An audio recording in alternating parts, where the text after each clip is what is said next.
अल्लामा इकबाल की जो शायरी है जेन ज़ी के लिए रेलेवेंट कैसे? क्योंकि अल्लामा इकबाल जो है वो एक नेशनल हीरो भी थे, सूफियों पे तनकीद भी करते थे और एक लीग से दूसरी लीग में चले भी गए थे। ऐसा लगता है कि इकबाल ज़माने को अभी तक देख रहे हैं। इसके पीछे रीज़न क्या है? उसको देखने के लिए मैंने कुरान खोला, तर्जुमे वगैरह से बहुत सारी शायरी मैंने मैच करी। इकबाल अगर समझ में ना भी आए, अगर समझे जज्बा पैदा हो जाता है। इकबाल की कोई आवाज रिकॉर्ड नहीं हो सकती। जो भी लोग यूट्यूब पर या किसी और सोशल मीडिया प्लेटफॉर्म पर कोई आवाज अपलोड करके ये कहते हैं कि ये इकबाल की आवाज है, तो उसका यकीन ना करें। ऐसा हुआ कि आपको कोई शेर बहुत अच्छा लगा, आपने उसको सोशल मीडिया पे देखा या इंटरनेट पे देखा और उस पर लिखा था कि ये इकबाल का शेर, लेकिन वो शेर जब किसी ने उस्ताद को सुनाया तो उन्होंने तस्दीक की कि भाई ये इकबाल का शेर नहीं। अस्सलाम वालेकुम। OTS की एक और पॉडकास्ट के साथ मैं बिलाल अहमद, और आज नवंबर का महीना है जो कि इकबाल का महीना है। 9 नवंबर को हम सब इकबाल का यौम पैदाइश मनाते हैं। तो उसी सिलसिले में आज एक हमने हल्की फुल्की पॉडकास्ट का एहतमाम किया है। हल्की फुल्की से मुराद ये कि हम उसमें कोई बहुत गाढ़ी बातें और इकबाल के अशार की तशरीह या उस इकबाल के फ़लसफ़े पे बात नहीं होगी, और बल्कि शायद हमारा ये क्या कह लें कि हमारी इस्तेदाद भी नहीं है कि हम उस पर बात करें। आज हमने अपने स्टूडियो में 2 नौजवानों को जो सेकंड ईयर के तालिब इल्म हैं, उनको यहाँ मदऊ किया है ताकि उनसे पूछें कि जो आज की नस्ल है, आज के नौजवान जो हैं, जो मैट्रिक में हैं, जो इंटर में हैं, वो उन तक इकबाल कैसे पहुँचा, वो इकबाल को पढ़ते हैं भी या नहीं पढ़ते, निसाब के अलावा कभी उन्होंने इकबाल को पढ़ने की कोशिश की, और क्या चीज़ें हैं इकबाल की जो उन्हें अच्छी लगती हैं, क्या चीज़ें इकबाल की हैं जो उन्हें अच्छी नहीं लगती या उनकी समझ में नहीं आती। तो मैं अपने दोनों मेहमानों का तारुफ कराता हूँ। मेरे साथ बैठे हैं हसनैन ताहिर, ये प्री इंजीनियरिंग के तालिब इल्म हैं सेकंड ईयर में, और दूसरी तरफ हैं हैदर हबीब ख़ान, ये सेकंड ईयर में प्री मेडिकल के तालिब इल्म हैं। और आपने इन दोनों को जो है वो OTS के एडसेंस और OTS एडटेक वगैरह की बहुत सारी रील्स में देखा हो।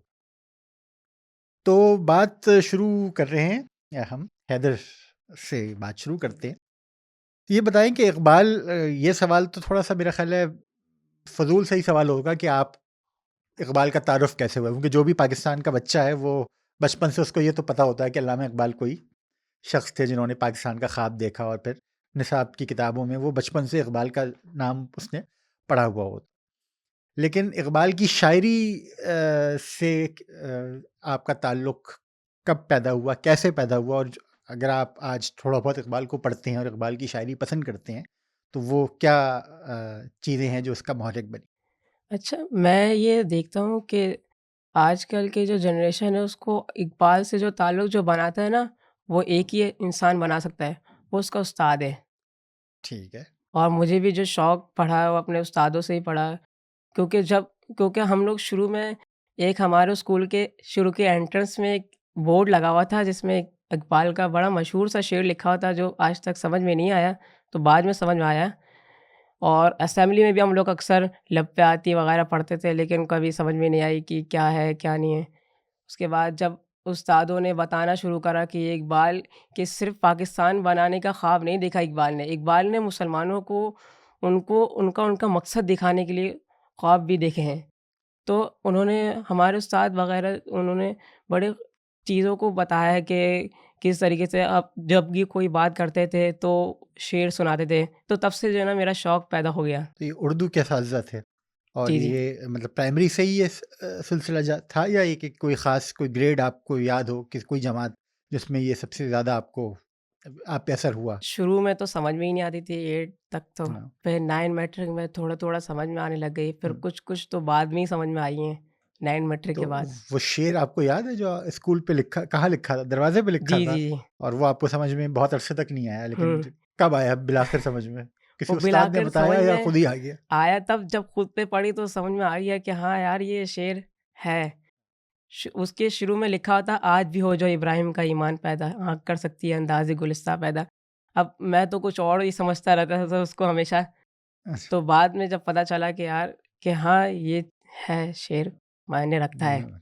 क्योंकि हम तो सिर्फ़ उसको पढ़ना और उससे जज़्बा हासिल करना ही समझते थे कि उसको पीछे उसकी हिस्ट्री नहीं देखी कि क्या असल था में चीज़। क्या महासिन है, उसमें क्या क्या खूबसूरती है, सबक है। उसका क्या सबक?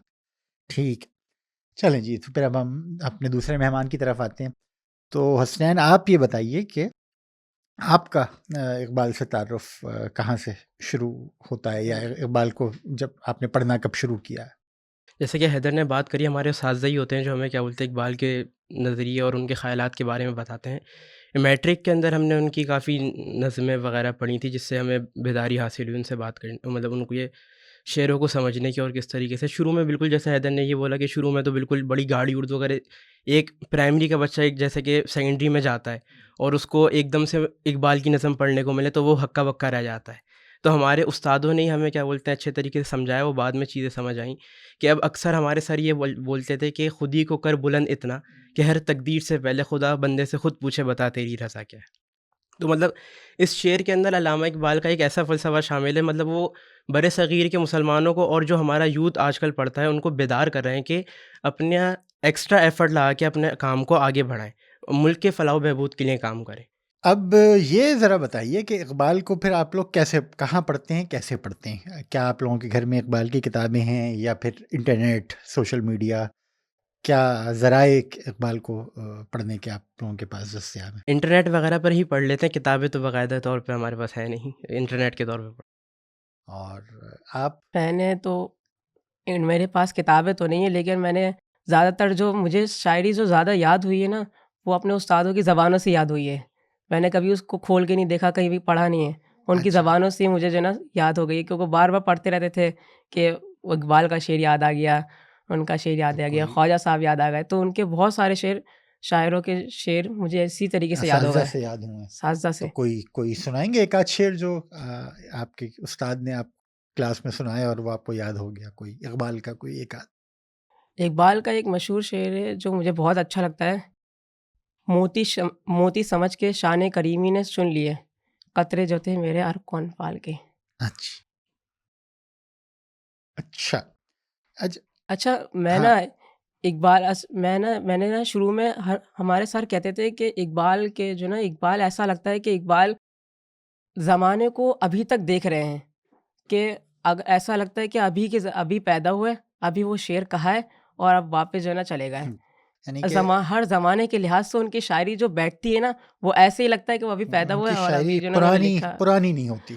तो इसके पीछे मैंने जब रीज़न पढ़ा कि यार इसके पीछे रीज़न क्या है, तो फिर मैंने कम से कम कुछ महीने एक्स्ट्रा लगाए उसको देखने के लिए। मैंने कुरान खोला, कुरान पाक में तर्जुमे वग़ैरह से बहुत सारी शायरी मैंने मैच करी है।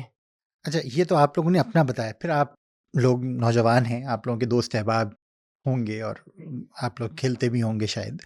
तो जो आजकल की जो नौजवान नस्ल है, आपके ख़्याल में क्या इकबाल को वो पढ़ती है, या बहुत कम लोग आपको मिलते हैं अपने दोस्तों में जो इकबाल को पढ़ते हैं? और अगर इकबाल को नहीं पढ़ते और किसी और शायर को पढ़ते हैं तो वो भी बताइए, ताकि हमें कुछ अंदाज़ा हो कि आज की जो नौजवान नस्ल है उसका ज़ौक़ किस जानिब गामज़न है। अच्छा, आज की नौजवान जो नस्ल है ना, वो सिर्फ़ इकबाल को एक मोटिवेशनल स्पीकर समझती है और उसको सिर्फ़ अपना जज़्बा बनाने के लिए, अपना जज़्बा ऊपर करने के लिए ना, उसकी सिर्फ़ शायरी पढ़ती है। उस पे अमल करना, उसको आगे समझना, आगे दूसरों तक पहुँचाना, वो कभी नहीं सोचती है। तो यानी कि इकबाल अगर समझ में ना भी आए तब भी वो जज़्बा आपका बस अब वो बेदार कर देता है। शेर पढ़ लिया आपने और जज़्बा पैदा हो गया, बस आपने बस बंद करी, उसके बाद ख़त्म। तो अच्छा, और इस बगैर समझे जज़्बा पैदा हो जाता है, ये भी जी, होता है? ये भी होता है। क्यों, कैसे होता है मैं बताता हूँ। हाँ। आपने कहीं पढ़ा, अब नौजवान जो नस्ल है वो क्या करती है, सोशल मीडिया, इंटरनेट पे जो आजकल आपको पता है कि इतने सारा, तो अल्लामा इकबाल से मुंसलिक जो अशार जो पढ़े जा रहे हैं, जो कि गलत हैं। हुँ। जो इकबाल से मुंसलिक करे जा रहे हैं, लेकिन इकबाल के है नहीं वो।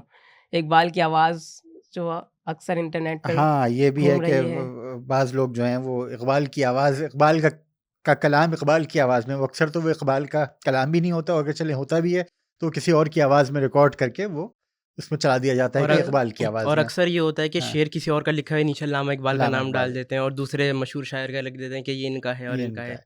क्लिक हाँ, बेट के तौर पे एक तरीके तो से अगर समझें। ये कभी ऐसा हुआ कि आपको कोई शेर बहुत अच्छा लगा और उस पे आपने उसको सोशल मीडिया पे देखा या इंटरनेट पे देखा और उस पे लिखा था कि ये इकबाल का शेर है। लेकिन फिर आपने वो शेर जब किसी अपने उस्ताद को सुनाया तो उन्होंने तस्दीक की कि भाई ये इकबाल का शेर नहीं है। तो ऐसा कोई शेर आप लोगों को याद हो? हाँ, मुझे याद है एक शेर, अभी बहुत सारे हैं, पूरी नज़्में वग़ैरह उनसे मुंसलिक करी जाती हैं, और जिसमें एक वो मैंने आपको सुनाया भी था, लिखना नहीं आता तो मेरी जान पढ़ा कर, पढ़ने के लिए अगर तुझे कुछ ना मिले तो चेहरों पे लिखे दर्द के उन्वान पढ़ा कर। अभी इकबाल का नहीं है, इकबाल से मुंसलिक करा जा रहा है, लिखना नहीं आता तो मेरी जान पढ़ा कर। अच्छा, पढ़ा कर। जिसने थोड़ा बहुत भी इकबाल को पढ़ा होगा उसको लारे पहले ही तेरी हाँ, कुछ अंदाजा हो जाएगा इस आवाज़ को सुन के, इकबाल की शायरी शायद नहीं अब है ये। वज़न पे वो बैठा हुआ नहीं होता तो हाँ, अब कैसे इकबाल का हो सकता है? वज़न तो ख़ैर बहुत सारे लोगों को नहीं आता, बहुत सारे ऐसे लोग जिनका ज़ौक़ बहुत अच्छा होता है, वो भी शायद वज़न की बारीकियाँ नहीं समझते।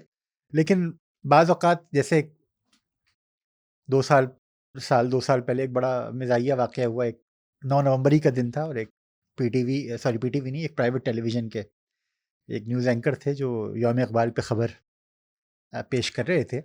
तो उन्होंने कहा कि इस मौके पर मैं भी अब इक़बाल के कुछ अपने पसंदीदा अशार सुनाता हूँ, और जो उन्होंने अशार सुनाए वो इक़बाल के नहीं थे। उसके बाद जो उनका रिकॉर्ड का लगा और काफ़ी मज़ाक उड़ा। तो आप बताइए कि आपके साथ कोई ऐसा वैसे तजुर्बा मेरा हुआ? एक सवाल है, हाँ। अल्लामा इकबाल की जो शायरी है वो जेन ज़ी के लिए रेलेवेंट कैसे है? क्योंकि अल्लामा इकबाल जो है वो एक नेशनल हीरो भी थे, हुँ। सूफ़ियों पे तनकीद भी करते थे और एक लीग से दूसरी लीग में चले भी गए थे। तो आजकल की यूथ जो है, जो जेन ज़ी है, वो क्या अपने ज़हन में मतलब जैसे कि ये तसव्वुर रख के पढ़े कि क्या वो सही है उनकी शायरी पढ़ना, या किस तरीके से रिलेट कर सकती है? मतलब ये मैं पूछना चाह रहा हूँ। देखिए, एक तो शायरी का एक तो मकसद, एक तो ये अलग पहलू है कि वो मकसदी शायरी है इक़बाल की।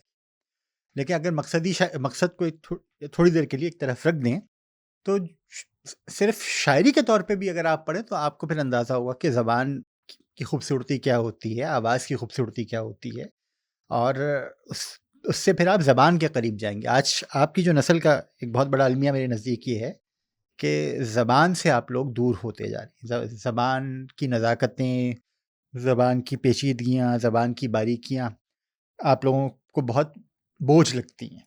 और जैसे हम या हमसे जो पहले वाली नस्लें थीं, उनको अगर कोई ज़बान की नई चीज़ पता चलती थी तो वो उनके लिए बहुत बड़ी बात और बहुत खुशी की बात होती थी। आप लोगों का ये एक जनरली एक ये रुझान होता है कि अगर मुझे एक लफ्ज़ पता है और उसी मानी के जो दूसरे अल्फ़ाज़ मौजूद हैं, तो वो मुझे जानने की ज़रूरत नहीं है, क्योंकि मेरा काम तो सिर्फ़ एक लफ्ज़ से चल चल जाएगा। जाएगा। तो इस तरह से आप लोगों की जो ज़बान है वो महदूद से महदूद होती जा रही है। आपकी इस बात से क्या बोलते हैं, एक चैप्टर याद आ गया, हमने सेकंड ईयर में पढ़ा था, कह तो रिजाल के नाम से। तो उसमें यही था कि अच्छे लोगों की कमी होती जा रही है आजकल के दौर में, और हर कोई अपने आप को बड़ा मानता जा रहा है। हाँ, कहे तो रिजाल तो बहुत गाढ़ा चैप्टर है आवाज़े दोस्त से। तो एक तो ये है कि ज़बान, अगर ज़बान को एप्रिशिएट करना या ज़बान की खूबसूरती से जो है वो महज़ूज़ होना, तो एक तो ये इक़बाल है। फिर मकसद जो उनका है, देखिए एक तो शायर, जिस तरह हम इंसानों पे मुख्तलिफ़ कैफ़ियत तारी होती हैं, कभी हम खुश होते हैं, कभी हम उदास होते हैं, तो शायर पे भी मुख्तलिफ़, बल्कि शायर तो आम लोगों से ज़्यादा हसास होता है। तो हो सकता है कि वो कभी कोई शेर खुशी के आलम में कहे, कभी कोई शेर वो गम के आलम में कहे, कभी कोई शेर वो मायूसी के आलम में कहे। तो इस तरह से आपको उसके कलाम में तरह-तरह के रंग रंग मिले। मिलते हैं। तो उसको फिर ये कहना कि भई वहाँ तो वो ये बात कर रहे थे और यहाँ इससे बिल्कुल मुख्तलिफ बात कर रहे हैं, तो शायरी को मेरा ख़्याल है इस तरह से नहीं देखना चाहिए। तो इक़बाल के यहाँ भी ये बात तो है कि कभी वो जो है वो सूफ़ियों की मज़म्मत कर रहे होते हैं कि सूफ़ी जो हैं वो दुनिया से हट के गोशानशीन हो गए हैं और अमली ज़िंदगी में कोई काम नहीं कर रहे, लेकिन उनके कुछ अशार आपको ऐसे भी मिल जाएँगे ग़ालिबन जो जिसमें उन्होंने बहुत बड़े-बड़े सूफ़ियों की तारीफ़ की होगी। रूमी के तो इक़बाल बहुत बहुत बड़े आशिक़ थे, वो रूमी बहुत बड़े सूफ़ी हैं हमारी। नीचे फ़िलॉसफ़ी। फिर आप देखिए कि इक़बाल जो हैं वो तौहीद के बहुत बड़े अलमबरदार हैं, और ला इलाहा इल्लल्लाह उनकी शायरी में भी आता है। और दूसरी तरफ एक जर्मन फ़लसफ़ी है नीत्शे, उससे भी वो मुतासिर है। नीत्शे जो है वो आप कह लें कि उसका जो फ़लसफ़ा है उसका एक बहुत बड़ा जुज़ जो है वो, या एक बहुत बड़ा हिस्सा, या एक बहुत मशहूर जो उसकी बात है वो उसकी देहरियत है कि उसने खुदा का इनकार कर दिया था। इकबाल ने जो खुदी का वर्ड यूज़ करा है वो नीचे की फ़िलॉसफ़ी से ही करा है। ये तो नहीं कह सकते, नीत्शे ने भी अगर ये बात की होगी तो वो पहली दफ़ा तो नहीं की होगी। ये तसव्वुर तो बहुत हमेशा से ही रहा है कि इंसान को खुद से बुलंद होके खुद से बुलंद होना चाहिए, और हर हर लहज़ा उसको उसमें कोई कोशिश करनी चाहिए कि वो अपनी हालत को मज़ीद उठान दे, अपनी रूहानियत को मज़ीद उठान दे, अपनी अखलाकी हालत को मज़ीद जो है वो ऊपर उठाए। तो जो नीचे का जो तसव्वुर है वो भी कुछ इसी तरह का है कि इंसान अब जो है वो इसको सुपरमैन बनने की कोशिश करनी चाहिए। तो बाज़ लोग ये कहते हैं कि जो इकबाल का खुदी का जो फ़लसफ़ा है या मर्द मोमिन का जो उनका पैगाम है वो नीचे से मिलता-जुलता है, लेकिन ये कि लेकिन आजकल की जनरेशन तो उस पे बिल्कुल भी फॉलो नहीं करती हुई नज़र आ रही कि खुद ही के ऊपर, क्योंकि आज तो एक जब सुबह उठते हैं तो पहली सांस में आँख खोलते हैं, दूसरी सांस में मोबाइल खोलते हैं नहीं, मोबाइल के साथ भी खुद ही जो है वो और फिर बरकरार रखी जा सकती है। और फिर अ, सिर्फ शेर समझते नहीं है, उससे पहले स्टेटस पे लगा देते हैं।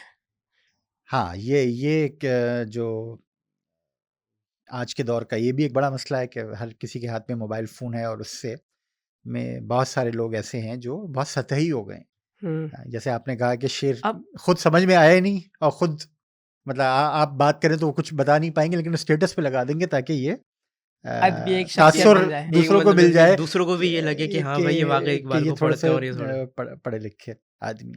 अच्छा, इकबाल की कोई नज़्म या कोई गज़ल जो आप लोगों को पसंद हो, या ये कि हमेशा मुतफ़र्रिक़ अशारी पढ़ें? क्योंकि आप लोगों ने बताया कि आप लोग इंटरनेट पे ही ज़्यादातर इकबाल को पढ़ते हैं, तो इंटरनेट पे किताब भी पढ़ी है या सिर्फ नहीं, मैंने तो किताब भी पढ़ी है कुलियात इकबाल। जब मैं स्कूल में था तब मैं लाइब्रेरी में मैंने पढ़ी है, किताब भी पढ़ी, कुलियात इकबाल पढ़ी है थोड़ी बहुत, पूरी नहीं पढ़ी कभी हाँ, मैंने। हाँ, तो और जवाब शिकवा तक थी, ज़्यादातर बच्चे पढ़ते हैं और मैंने भी वहीं तक भी पढ़ा है। उसके अलावा बाकी चीज़ें भी पढ़ी हैं, लेकिन इतनी समझ में नहीं आई हैं, जैसे साक़ीनामा ये सब वगैरह भी पढ़ा है, लेकिन समझ में कुछ नहीं आया। साक़ीनामा तो बाले जिब्रील की है ग़ालिबन, वो थोड़ा-सा मुश्किल किताब है बाकी तरह के मुकाबले में, और उसमें मस्जिद कुर्तुबा भी उसी में है, और ज़ौक़ व शौक़ एक बहुत अच्छा, बड़ी हम ये नज़्म देखते है। हैं अल्लामा इकबाल ने सिर्फ़ मुश्किल शायरी नहीं करी है, जी। इसके अलावा उन्होंने बच्चों के ऊपर भी लिखी है, जैसे मक्खी और मकड़े वाली, हाँ, ये सब बाग़े पहाड़ दरा में है। गुलहरी, हाँ, हुँ। और क्या कहते हैं, बुलबुल की फ़रियाद। बुलबुल की फरियाद, माँ का ख्वाब, हाँ, और लब पे आती है लब लब पे पे दुआ, आती है आती दुआ है। तो दुआ मोस्ट है, और कॉमन। वो है। अच्छा, आप कोई शेर इकबाल का जो आपको पसंद हो? हसनैन। एक शेर मैंने पढ़ा था, फ़ना कैसी बका कैसी जो उनके आशना ठहरे, कभी इस घर निकले तो कभी दूसरे घर ठहरे। अच्छा, फ़ना कैसी बका कैसी जो उनके जो आशना ठहरे, उनके आशना ठहरे, कभी इस घर निकले तो कभी उस घर ठहरे।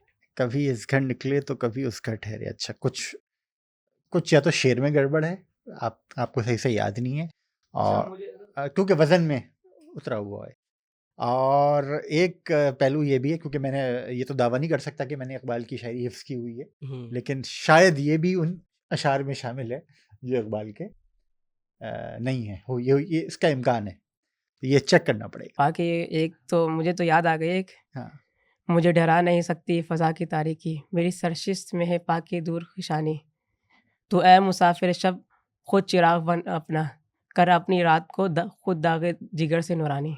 अच्छा, ये इकबाल की, जी, जी, इकबाल कर की है, अपनी रात को खुद दागे जिगर से, नूरानी।